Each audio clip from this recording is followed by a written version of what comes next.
Hello అందరికీ. కొత్తగా పెళ్ళైన వాళ్ళు శారీ ప్లీట్స్ పెట్టుకోవాలంటే కొద్దిగా ఇబ్బంది పడుతూ ఉంటారు కదా. అవి ఇలా పోసుకున్నామంటే అవి కరెక్ట్గా రావు. ఒకటి పెద్దగా ఒకటి చిన్నగా వస్తూ ఉంటాయి. అలా కాకుండా అన్నీ ఒకే లెవెల్గా రావాలంటే ఈ దువ్వెన ఉంటే చాలు. ఇంకా శారీ ప్లీట్స్ని అయితే ఈజీగా పెట్టేసుకోవచ్చు. ఏం లేదండి, ఫస్ట్ అయితే ఈ విధంగా శారీని ఇలా మనం మంచపైన కానీ దేనిపైన ఇలా పరిచేసేసి తర్వాత మనకి బయట చెరిగికి ఇలా మనము ప్లీట్స్కి పైన వస్తుంది కదా అంచు, దాన్ని ఇలా పెట్టేసేయండి ఫస్ట్ దువ్వెనకి.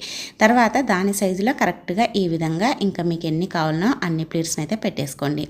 ఇలా పెట్టేసుకున్నామంటే అన్నీ ఒకే లెవెల్గా వస్తాయి. ఇలా పెట్టేసుకొని ఫస్ట్ దీనికి పిన్నును పెట్టేసేయండి జారిపోకుండా. ఇంకా తర్వాత ఇవన్నీ దీన్ని బట్టి కరెక్ట్గా పెట్టేసుకోండి. కావాలంటే ఇలా దువ్వెనతో దువ్వినట్లుగా అన్న మధ్యలో ఏదైనా మడతలు అలా లేకుండా వస్తుందన్నమాట. ఈజీగా పెట్టేసుకోవచ్చు. ట్రై చేయండి, చాలా ఈజీగా చాలా నీట్గా పెట్టేసుకోవచ్చు. అన్నీ ఒకే లెవెల్లో ఉంటాయి. టిప్ నచ్చితే వీడియోను లైక్ చేయండి. థ్యాంక్ యూ అండి.